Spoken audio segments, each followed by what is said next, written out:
everyone, and welcome to for today's live stream about the history of engagements and engagement traditions. I am Marie Walker, the director of the Ada Mae Ivester Education Center here at the Northeast Georgia History Center, and I find this topic to be highly fascinating. And in my research for today's live stream, I found out that the history of engagements, and specifically engagement rings, goes back a really long time. To begin this presentation, we are going to go all the way back to ancient Egypt. So, while the idea of engagements and the history of engagements have always kind of been around, they have varied in degrees of more of business contracts to love matches. But through all of this, it seems that there has always been the idea of not just giving yourself to another person, but giving some type of gift, usually a ring. So the most visual sign of engagements today, as well as in ancient times, seems to be an engagement ring. In ancient Egypt, well, they are given credit for inventing the engagement ring, even though the official records aren't available. We will be talking about that in the next slide about the official records. But it seems like the idea of engagement ring does come from ancient Egypt. It was the Egyptian pharaohs who first used rings to represent eternity. And that's because the circle has no beginning and no end and reflects the shape of the sun and the moon, which the Egyptians worshipped. The Egyptians also thought that the open space in the middle of the ring is a gateway to the unknown. Now, the Egyptian Ouroboros rings portrayed a serpent swallowing its tail, as you can see to my side here. It is a serpent swallowing its tail. And this is representing the internal cycle of things. The Ouroboros ring is one of the oldest symbols in the world, and its name means tail devourer in Greek, as the snake is devouring its tail and then devouring itself, but it doesn't ever actually devour itself, it just keeps going. So it's a incredibly old symbol. You can see this symbol used throughout time up into present day. In alchemy is really interesting. Is symbolism always, it's rather usually represents the internal cycle of things, such as the seasons, as time, but its meaning seems to change throughout different history and different cultures, but it's found throughout a lot of them. So the oldest known of these rings appears on a golden shrine in the tomb of King Tutankhamun, or King Tut, in Egypt, which seems to date from the 13th century BC. According to leading Egyptologist Jan Assmann, the symbol refers to the mystery of cyclical time, which flows back into itself. The ancient Egyptians understood time as a series of repetitive cycles instead of something that is linear and constantly evolving. And the central theme to this idea was the flooding of the Nile, and the journey of the sun is something that is a repetitive cycle, but that represents time, but it's not linear, it's repetitive. It's also said that wedded couples in ancient Egypt would exchange rings out of reeds and place them on the same left-hand ring finger that we use today. But the documentable history of the engagement ring only traces as far back as ancient Rome. Still a really long ways, but not quite to ancient Egypt. In ancient Rome, that is where we have evidence by way of written accounts and archaeological finds for engagement rings. So early Roman engagement rings were made of iron. For several centuries, Roman citizens were allowed to wear only iron rings. The privilege of wearing gold rings was reserved for certain public officials. This would be a sumptuary law, which we talked a little bit about in our Tuesday lo-fi history, which is incredibly interesting. Those are the rules that dictate who and what position of society can wear or wear. So eventually, this right of wearing gold rings was extended to the common citizen. according to records of the time, it seems to be about 150 BC, a groom would give his bride a gold ring during the wedding ceremony for her to wear at special events and outside the home, and she was also given an iron ring to wear at home while doing the housework. However, many people continue to wear their gold rings in public, and then they would switch to iron rings in private, or whatever they wanted to do, whatever they fancied. During this time, a woman could indeed receive 2 of these said engagement rings. Of course, a gold ring for public, an iron ring for private. In the 3rd and 4th century CE onwards, gold rings became more luxurious in style, which would flaunt the giver's wealth. So there's also the fede ring, which is pictured to the side here. And it shows 2 right hands clasped together, representing friendship, partnership, and marriage. The marriage contract. And these were very in vogue. They were very fashionable during this time in the ancient Roman Empire. So the 5th century, the Roman writer Macrobius wrote that the engagement ring was worn on the 4th finger. And legend has it that this is the vena amoris, literally the vein of love, which ran from the 4th finger on the left hand to the heart. Legend also has it that this is why we wear, of course, engagement rings and wedding rings on this finger, because it connects, the ring connects to the vein that connects to our heart. And this was not a new idea at the time. The ancient Egyptians are also credited for this as well, although their belief isn't exactly atomically correct. All veins lead back to the heart. So it's a very sweet sentiment, not exactly completely atomically correct, but that seems to be why we still do the ring on the 4th finger of the left hand. You could also have gemstones and fancy embellishments on these rings. Those have been found in Rome for every age. This includes the famous, of course, fede rings, but there's also ones that have like the person's portrait carved into the ring and different gemstones in the ring. Now, but the interesting thing about the fede ring in particular is that some scholars do say that these might have exclusively been used as betrothal or wedding bands, where other rings could just be fashion or represent something else.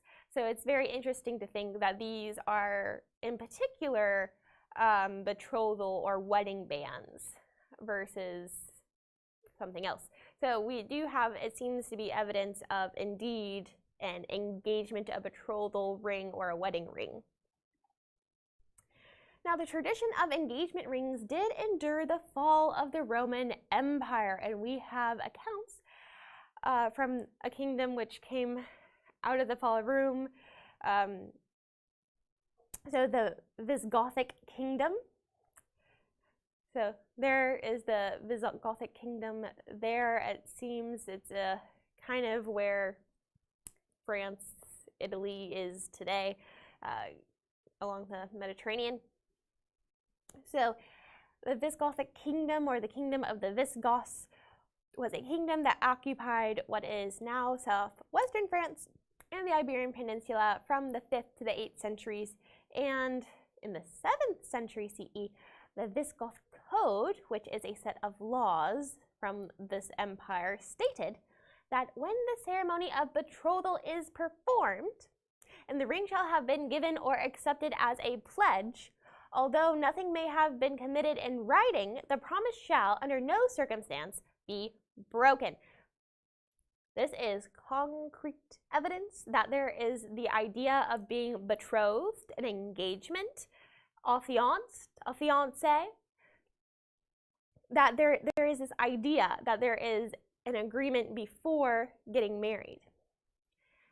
Of course, we'll go on to see how it today, and it has evolved into like the engagement period that we know today.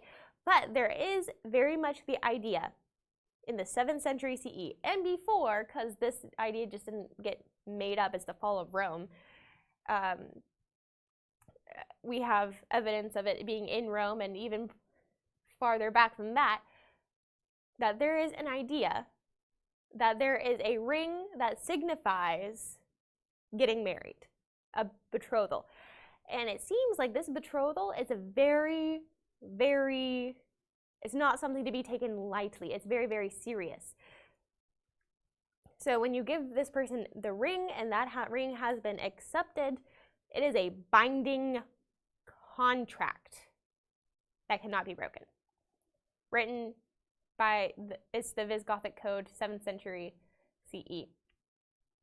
Now we go to the next century. We have more in writing evidence, which historians love, about betrothals. So in 860 CE or AD, Pope Nicholas I wrote to Boris I, King of Bulgaria, and he was describing the practice of a man giving his betrothed an engagement ring, which the Catholic Church believed that the couple should then declare their intent to marry openly before their wedding ceremony. So that's what the King of Bulgaria had written him, asking about, well, what do we do about the engagement matters, you know, like how binding is this? And then Pope Nicholas I, he writes back this answer that then confirmed the tradition of giving engagement rings, even in, as well as in the Catholic Church at the time. So these answers that Pope Nicholas I gave, again, it confirms this idea of giving an engagement rings. And then by the early 13th century, it has become the law that marriage should be declared in advance. And this was instituted by Pope Innocent III in the Banns of Marriage, which we'll get to in a moment. So, in medieval England, getting married was remarkably simple, which is hard to think of today when there is so much that goes into planning a wedding. It seems like it takes the whole engagement period just to plan the wedding. But in medieval England, all couples had to do was offer each other their present consent. Often this consent was expressed through the giving and accepting of an object called a wed, and this wed was often a ring. Thus, a wedding was a ceremony when a man offered a woman a ring and she accepted it in the simplest of forms. Now, this has become the norm in the 8th century, but then there is also confusion about the legitimacy of weddings. That was also very common. Since witnesses and the clergy, there you didn't have to have a priest or anybody witness this or see it happen. That was not required to be present at the wedding. So one or both of the couple could later deny that the wedding had taken place and that they were not actually married. Now, to end this confusion of people claiming that they were married to people and then other people not understanding that perhaps they were married to this person, but then they weren't married to this person, and having lots of people very confused about who they were actually married to put an end to all of that, Pope Innocent III created the rules for marriage. Now, Pope Innocent III was one of the most powerful popes during the Middle Ages, and he declared a waiting period between the betrothal and the marriage ceremony. So before this time, you were betrothed to a person, but your betrothal, the engagement period, didn't necessarily have to be a long period of time. The betrothal was just the agreement to get married. You didn't then have to wait a whole year to get married or anything like that. There was just I agreed to get married. Like, the betrothal and the wedding could, in theory, happen on the same day. Not to say that it did or did not, but it could, until Pope Innocent III said, no, there has to be a waiting period between the agreement to get married and the actual marriage ceremony. And he did this in the 1200s. And his reasoning was so that if any legitimate impediments exist, they may be made known.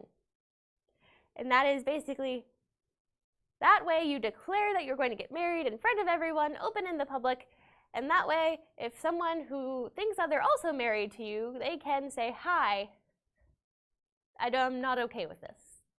That is my husband and he's trying to marry someone else. And now they can work through that instead of both people getting married. So engagement rings at this time were not just basically the same thing as wedding rings, which in ancient times it gets a little fuzzy where the line between engagement and wedding ring would necessarily happen if you would be given one as an engagement ring and one as a wedding ring. This time here, it seems that engagement rings were then used to signify the couple's commitment in the interim. So you would be given an engagement ring and then you would have a wedding ring during the ceremony. So they would be more distinct than they were where the lines before this were kind of murky. So it was around this time that rings were introduced as a very large major component of the wedding ceremony as well, and it was mandated by the Roman government that all marriage ceremonies were to be held in a church. So thus, in the 12th century, the Christian church declared that marriage would be a holy sacrament, something that happens in the church, which established the church ceremony for weddings. Rings were to be part of the ceremony, they were to be exchanged, and because of this, it is basically become a rule that no man should place any type of ring on a woman's hand unless he meant to get married. And to this day, I do not think it is common for any dating couple to give each other rings unless it is a promise ring or an engagement ring or a wedding ring, because otherwise there are expectations that go along with a piece of jewelry, such as a ring.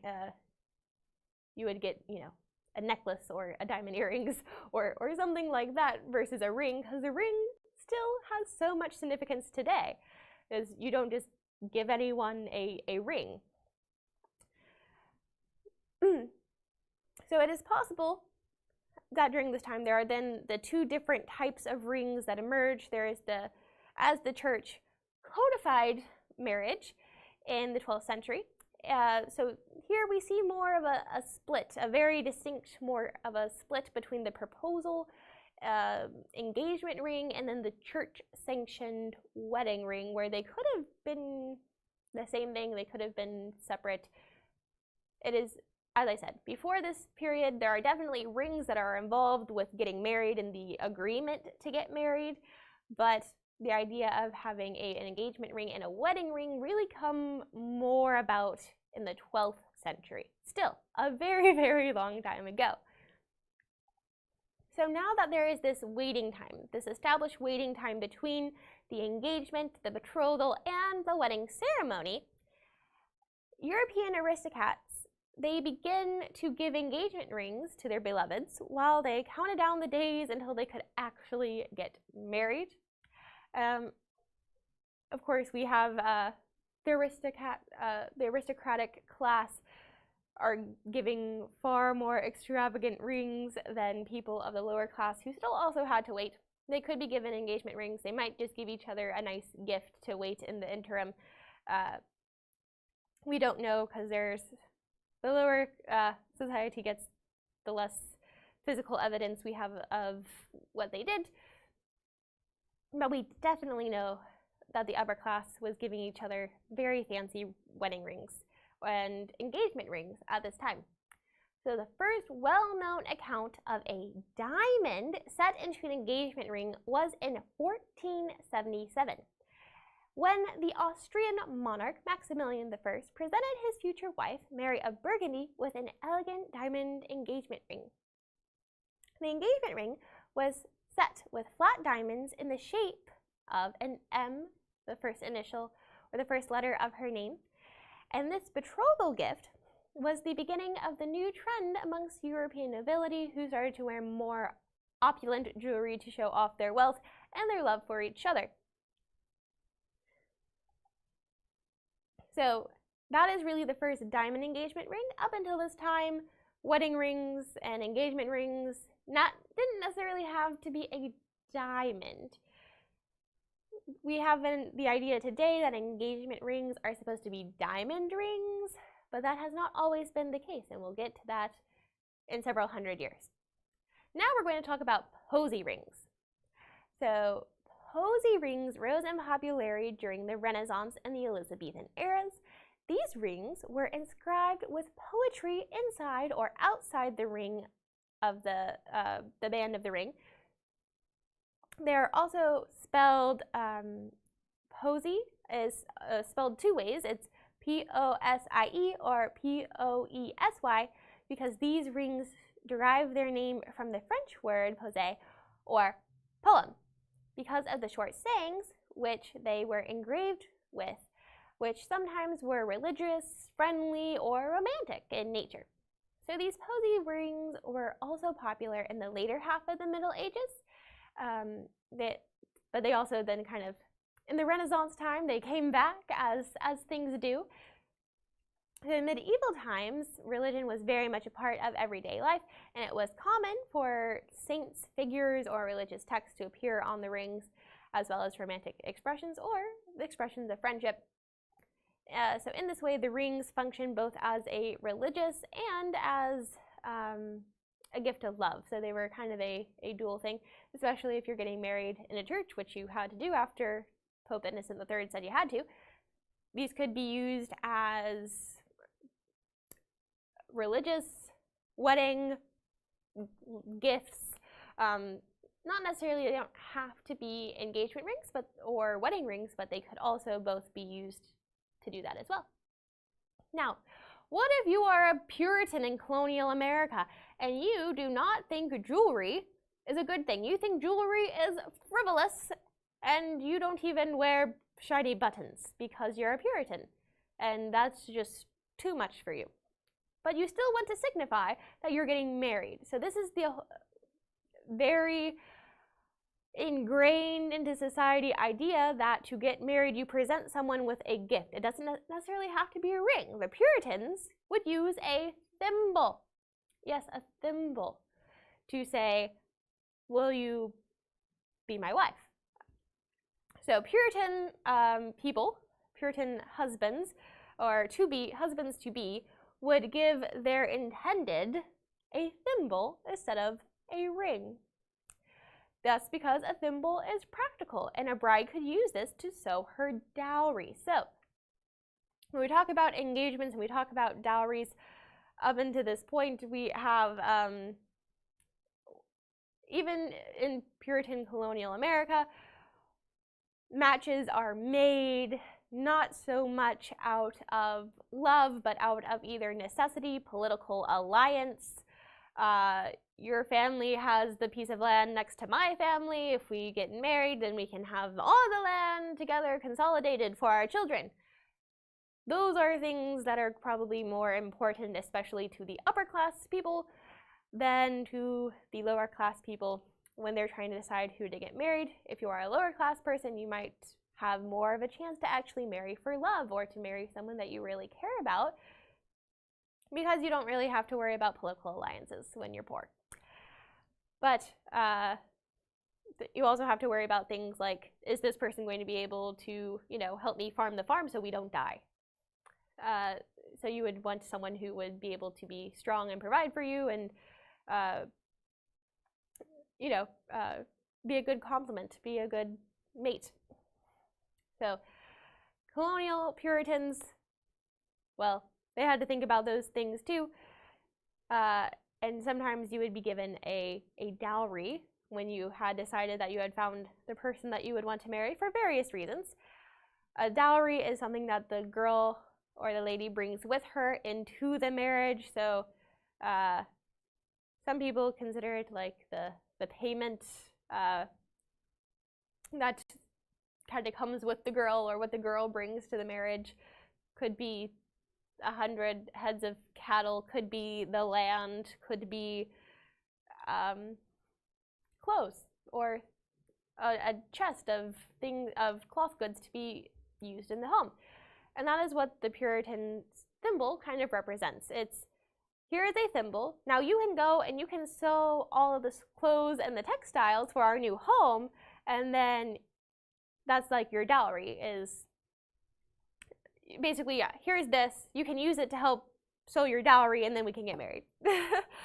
But sometimes the Puritans could get around this no jewelry rule, and they would saw off the top of the thimble, and then you see there's like the pretty band at the bottom, so they would saw off the top because it served a practical purpose. And then you saw off the top, and then you have the band of the thimble, which would then be used as a ring. So even the Puritans found a way to be able to have rings as engagement rings or wedding rings.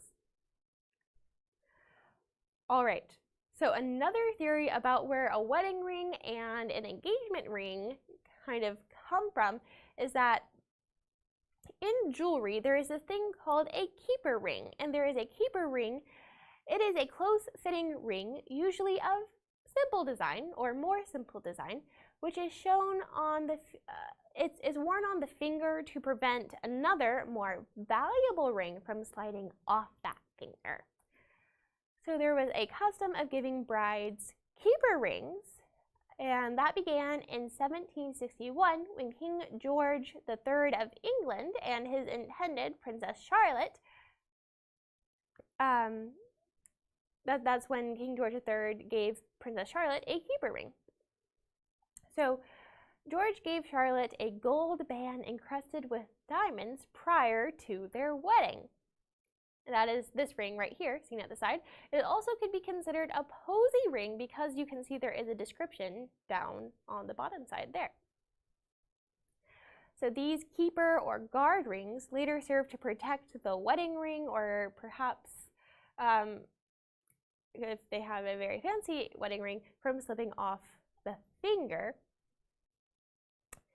But we're really still not to the point of history when diamond engagement rings are the normal thing. At this point, rings vary from all types of different ideas of gemstones, of different, it might just be a simple metal ring, it could be the ring of a thimble. So we aren't to the point of like our modern idea of engagement rings yet, even though the idea of an engagement ring is very well ingrained into the culture. People have been exchanging rings for, at this point, hundreds and hundreds and hundreds and hundreds of years. But we're still not to that point. We're still not to, even in the Victorian era, at the beginning of the Victorian era, we are not yet to the point where engagement rings have a diamond, or only a diamond. In the Victorian era, there is this thing called regard rings. So regard rings, they began in the Georgian era, which is the reign of King George, and then it goes into the Victorian era. They really hit their height of popularity from the 1820s to 1900s. So these regard rings, or sometimes dearest rings, they kind of have the same idea. They were an early form of Victorian / Edwardian / Georgian. These would also be used as engagement rings, or just love token rings. But usually if it's a love token ring, then you give it to someone who you're married to, or have an understanding that it is not to get married, because otherwise it's you and your person that you gave the ring to would have an understanding that it was not an engagement ring. But a regard ring or a dearest ring would have these different gemstones that then spelled out the word dearest or regard. So if you wanted to have a regard ring, you would have a ruby, emerald, garnet, amethyst, ruby, and a diamond, which you can see on the side here. And that spells out with the first letter of each gemstone, regard. Same thing with a dearest ring. It would also be spelled out using precious stones on a ring, and then it'd be given as a gift to a lover in Victorian times. Also could be used as an engagement ring. So dearest was spelled out using the diamond, emerald, amethyst, ruby, emerald, sapphire, and tourmaline. Sometimes the emerald would just be used twice, and I actually have one here. I'm not sure if we can see that. No, we can't? Okay. Well, maybe we'll post a picture later. But mine it's different than this one because it's actually in a flower. So you would usually have two shapes. One this one where it is straight across, and then also you could have one where it was a flower. Those are really only the two styles that would be popular. Like I said, these were popular from around 1820 to the 1900s, and after this, you have an increase in ornate diamond and gemstone engagement rings during the Victorian era, which was mostly fueled by this really unique engagement ring of Queen Victoria, who received this ring from Prince Albert in 1839. The ring was the shape of a serpent with rubies for eyes, diamonds for teeth, and a large emerald on the top of the head. I don't like it. That's my personal opinion. You would think, I just always thought, oh, Queen Victoria, she probably had this beautiful ring, and it is a snake. But also, I thought this was incredibly interesting because it reminds me of the ancient Egyptian, the Ouroboros ring, which this one, the snake is like coiled around her finger. The snake does not have the tail in its mouth, so it is not a true a symbol, not a true Ouroboros ring, but I thought it was interesting that it harkens back to that idea, and that snake rings have really been around for a very, very long time. I do not know why Prince Albert chose this to be their engagement ring, but it was. So Queen Victoria did indeed have an engagement ring separate from a wedding ring, and this was her engagement ring.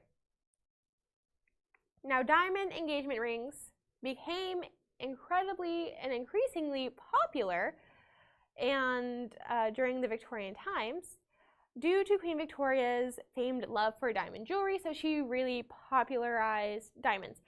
So the diamonds are not the focal point of this ring. I would say the diamonds are probably the least impressive gem in this, or at least the least large. It's the smallest gem in this, and that's because the diamonds during this time are incredibly rare. They're incredibly hard to find. They're really expensive. They're also clear, and the Victorians seem to like a lot of use of color, so they liked the more colorful gemstones, it seems like. But they are also like diamonds. Like Queen Victoria did indeed like diamond jewelry. Of course, if the Queen likes it, it becomes popular for everyone. But it wasn't until the 1870s that diamonds began to flow onto the world market.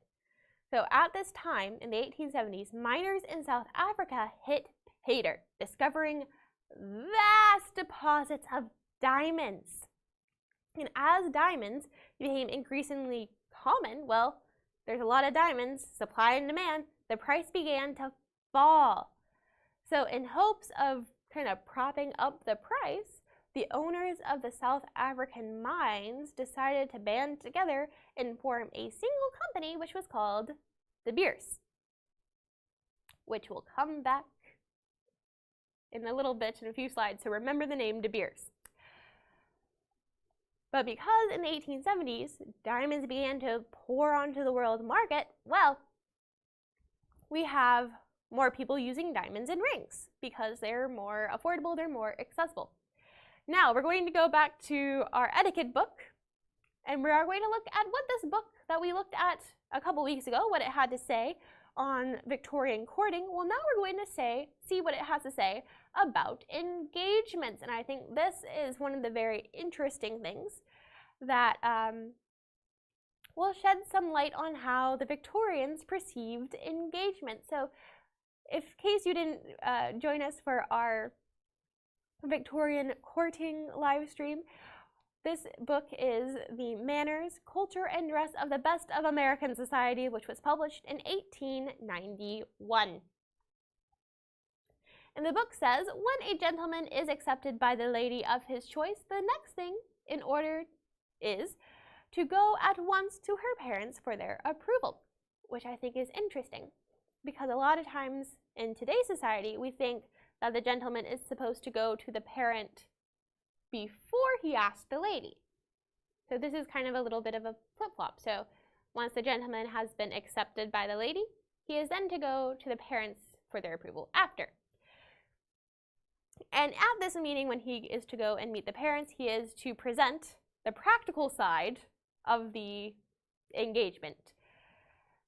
So he is basically to, and I quote, give an account of his resources and his general prospects in life in order that the parents may then judge from a practical standpoint whether he could properly provide for a wife and possible family. So really he's supposed to basically go present his case to the court of the parents and say, I'm not a bum.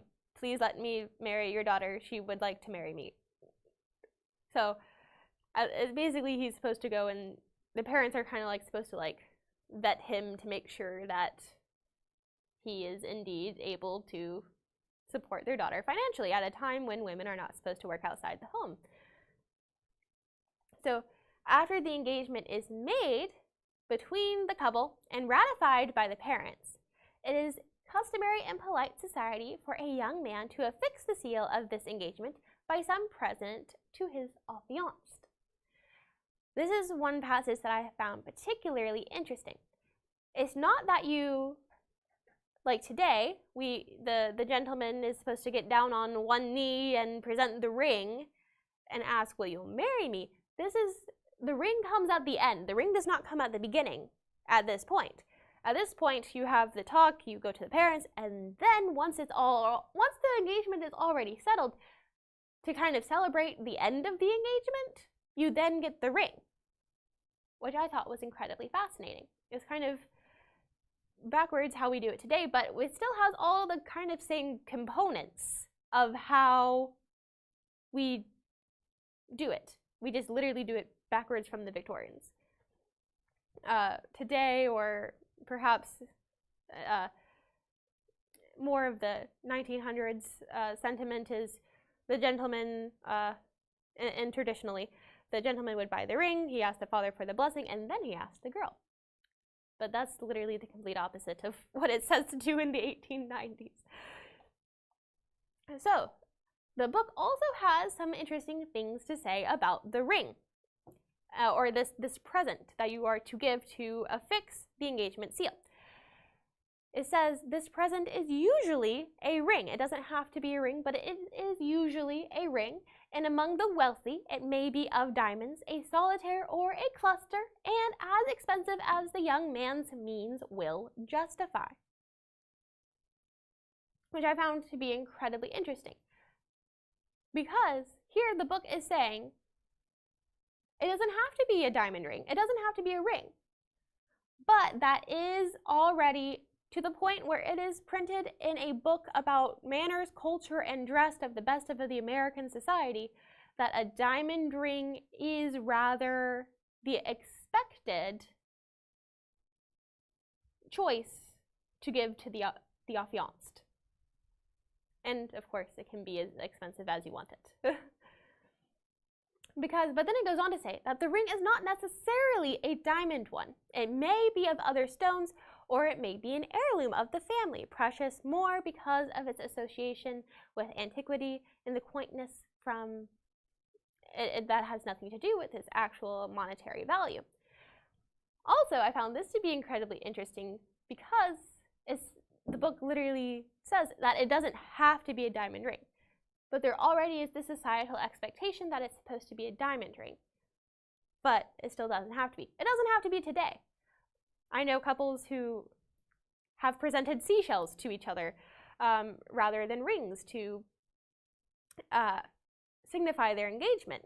But they still gave they gave a sweet gift to signify it.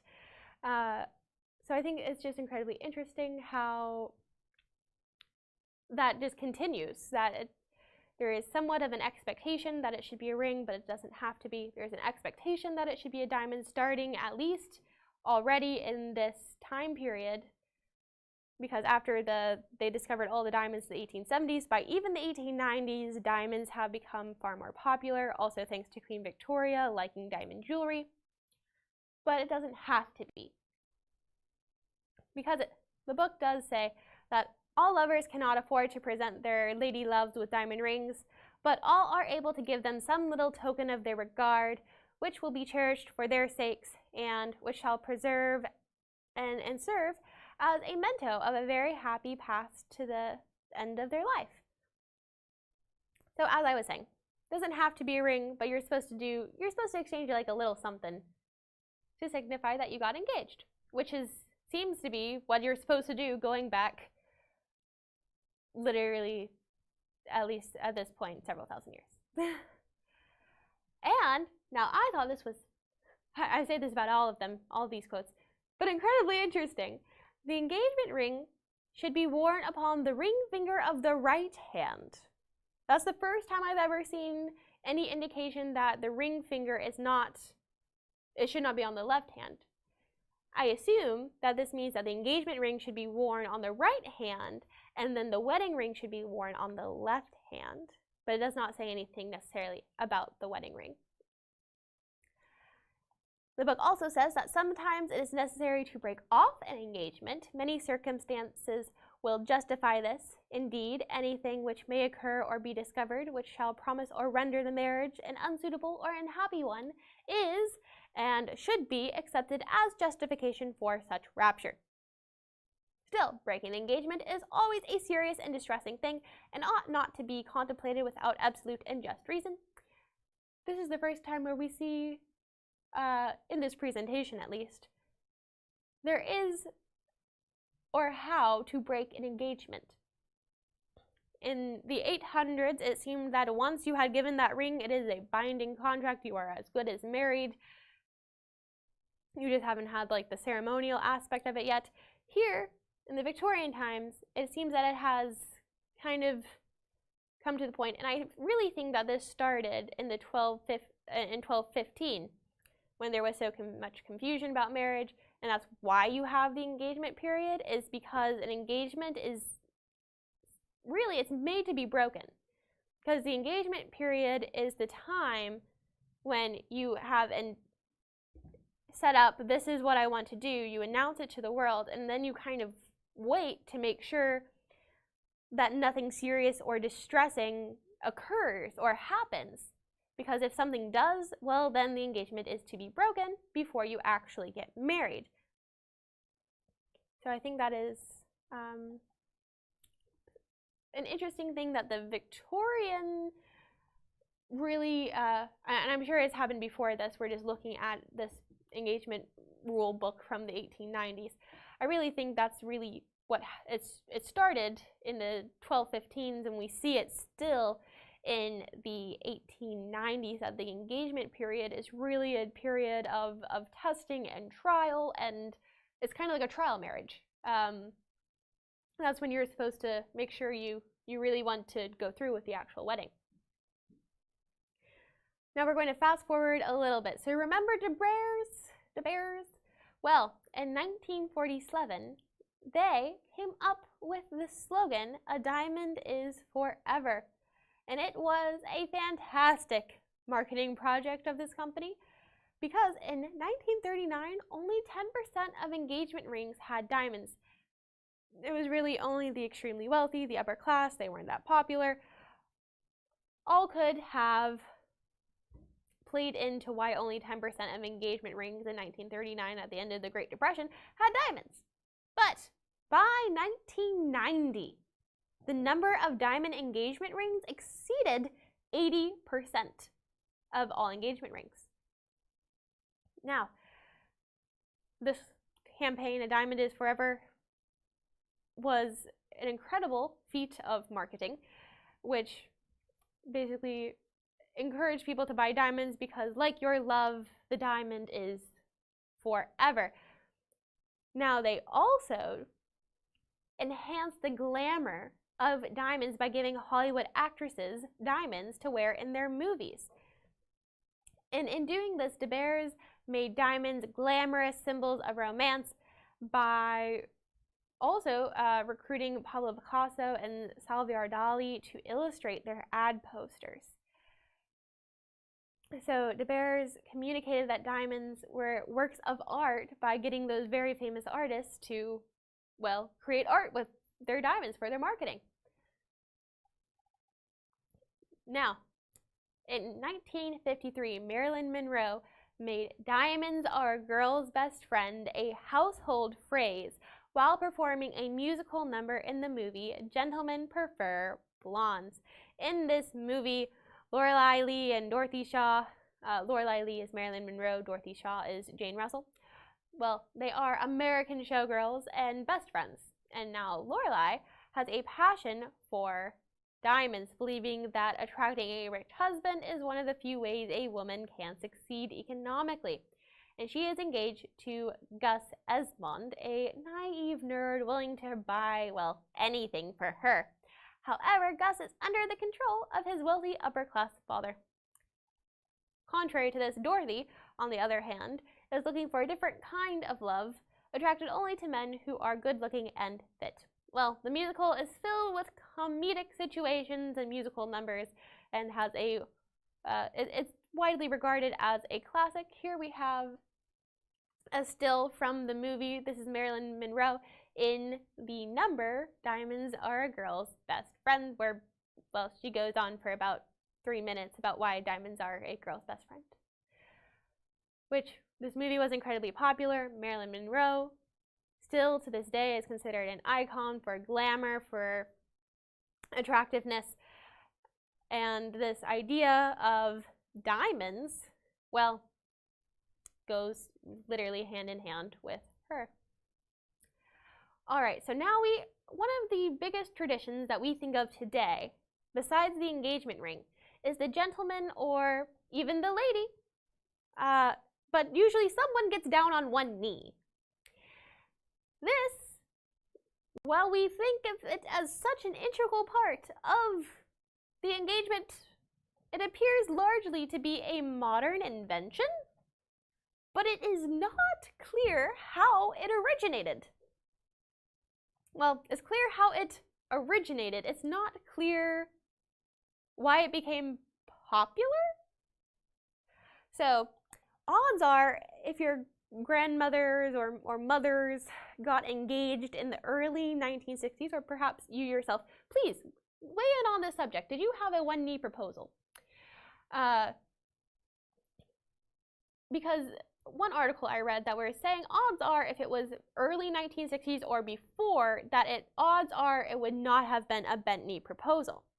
And that proposals were kind of more casual, perhaps while seated in the front of a car. I also know people who did that. Or just sitting there chatting. It happens. So this idea of getting down on one knee, people usually presume that it dates back at least centuries, but is rather a pretty modern invention. It is thought that the idea came from a medieval time when knights would get down on one knee in front of their lords to display their respect, obedience, and loyalty to their lords, to their higher ups. And it's also a common occurrence in religious ceremonies. And in those days, marriage and religions were, well, very interlinked in the medieval times. So when a courteous gentleman was proposing to his lady, pledging his allegiance to her and declaring his undying love for her, getting down on one knee seemed to be the natural thing to do. And this also goes back to the ideas of medieval courtly love, and basically, it harkens back to old-timey ideas of things that actually happened, kind of, but it seems like it just kind of randomly started again in the 1960s. I'm still doing research onto finding out exactly how that happened, because no one seems to know exactly how. So I think it's a fascinating subject to see how that actually came back. If I had to guess, I would say that there was some type of movie or some literature, some popular culture that displayed this idea of getting down on one knee during a proposal, and then it was people copied it. That's my theory, but no one seems to have any research that supports that theory, so perhaps I will do my own research later. But in case anyone out there knows, please go ahead and stick it in the chat. So historically, marriage proposals were more like business negotiation between family representatives. It was kind of like buying a house. It was, okay, well, my realtor, my person's going to talk to your person. They're going to negotiate a good deal. We're going to get a good dowry. We're going to exchange money and property and people. Yay, love. And then love doesn't have a whole lot to do with it if you are upper class and you're marrying for political alliances or wealth or consolidating wealth. Love is really expected to come after marriage. Of course, your suitability as husband and wife are going to be thought of by your family members because your family members care about you. But love does not have like it's not necessarily one of the driving factors, but it is still something that is going to be considered. Not necessarily love, but at least the getting along of, well, is my daughter going to be able to get along with your son, or is my son going to be able to tolerate your daughter? That's something that's still going to be considered, not something that's going to be necessarily written down about, because you don't want to like say, we find your child to be very unagreeable and therefore we're going to break this marriage proposal, or we're not going to negotiate with you. Usually it would not come to the negotiations if they found the person to be incredibly disagreeable. But I think a lot of times, because we take that idea, that human idea out of it for the history of it, is unless you are an uncaring parent, you are not going to try to arrange a marriage for your child to a person that you know they're going to be miserable with. That's unless they have a whole lot of money, or perhaps you don't care. But I think it's still a thing to keep in mind to say, oh, they just married their children off to whoever. It's like, no, they would have thought about these things. Like we think about these things, but those aren't always things that get written down. But marriage proposals in the olden times were much more like business negotiations than love matches for the upper class. Like I said earlier, lower class, you have more freedom to marry whoever you want, really, which is an odd thing to say. Usually we think about the upper classes having so much more freedom because they have so much more money and power, but in the way of romance, not so much. Well, at least romance in the idea of marriage. There was also a lot of extramarital affairs that would happen between the upper class. We could do a whole live stream about famous people who are not wives that or husbands that people of the power liked. But historically, marriages, they didn't care that much about that kind of thing. Now, we've been talking a lot about at this time period, and for a long time, up until fairly recently, it has only been, people have only been able to get married if it was a man and a lady, and usually it was the man socially was responsible for proposing to this lady. Yet, in Ireland, there is an exception to this very long societal rule, and that is leap year proposals. So, it seems to stem from Irish folklore. It is said that Saint Brigid, an Irish nun, asked Saint Patrick, the patron saint of Ireland, on leap year day, so February 29th, to marry her, back in the 5th century. So she apparently said that she popped the question at this point in time on leap year day, because leap year is a day that balances the calendar. So she kind of is saying, well, this is the one day that balances calendar. I should be able to propose to you because that balances the powers.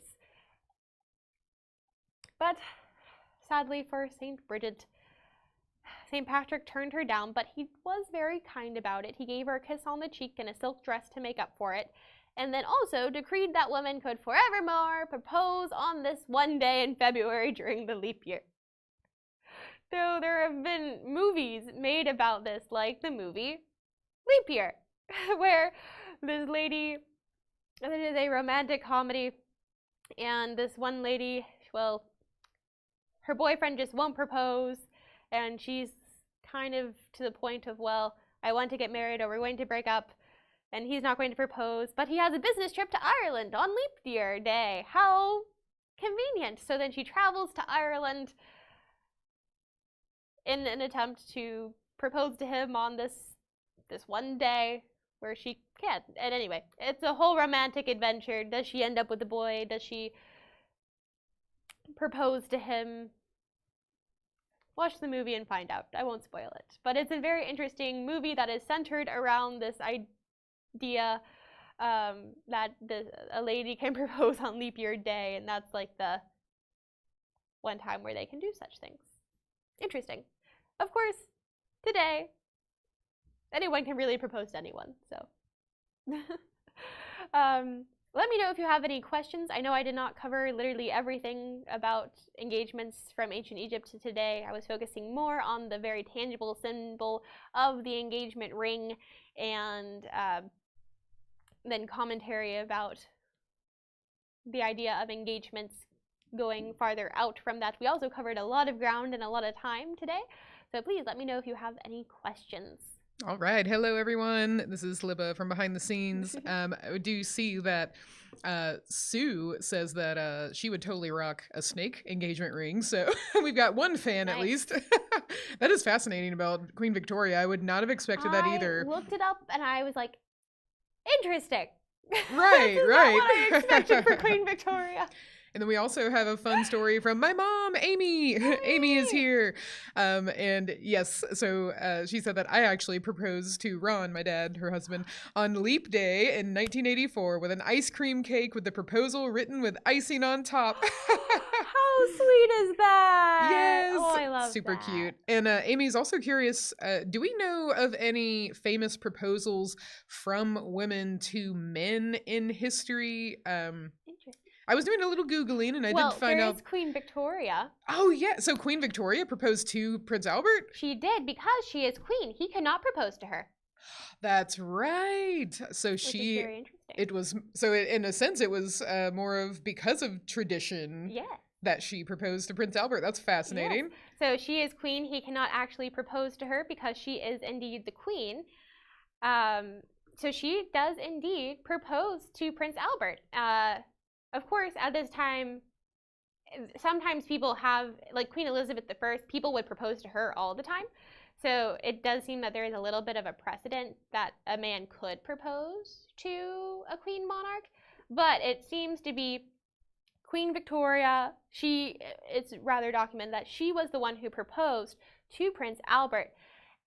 And like we kind of talked about in the etiquette book, the ring is not the man doesn't get down on one knee with the ring. The ring is to signify the engagement after it has been finalized. So Prince Albert did give her the ring after the engagement was finalized, but it was Queen Victoria who initiated it. Oh, fascinating. And I also see that some, maybe not so historical yet, but in recent history, we also have Zsa Zsa Gabor is someone who is a woman who proposed. We also have Elizabeth Taylor as well.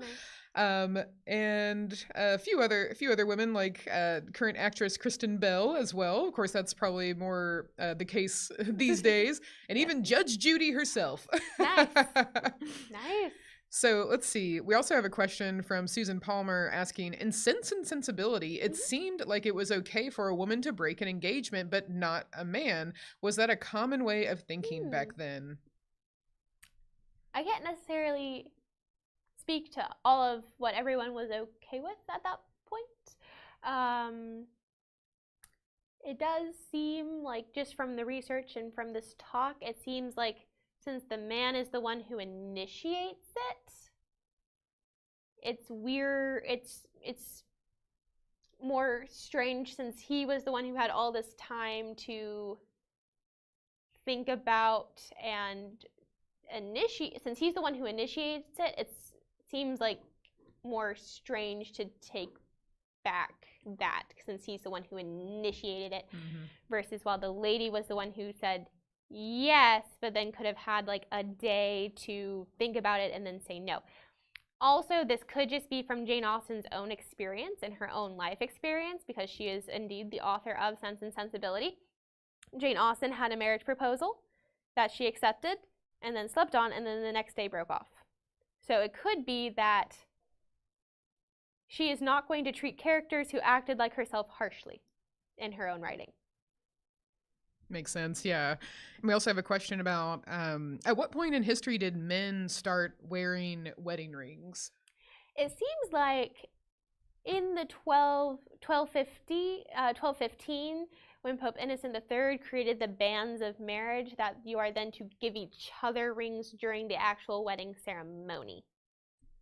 Yeah, okay, that makes sense. And let's see if we've got any more questions. So it'd be both people get rings during the marriage ceremony. Okay, so yeah, about the was the 12th century was Pope Innocent? 1215. 1215. So that would be the 13th century. Ah, 13th century, yes. Well, it looks like we don't have any more questions, and we are a little bit over time today, but this was fascinating. We covered so much history. Lots of history. And thank you to everyone for joining us. Thank you to Sue, Susan, Amy, Terry, and Kay, as well as Helen. Thank you all for joining us, and any of our viewers who were not in the chat. We so appreciate your support here at the History Center. Yes, thank you so much.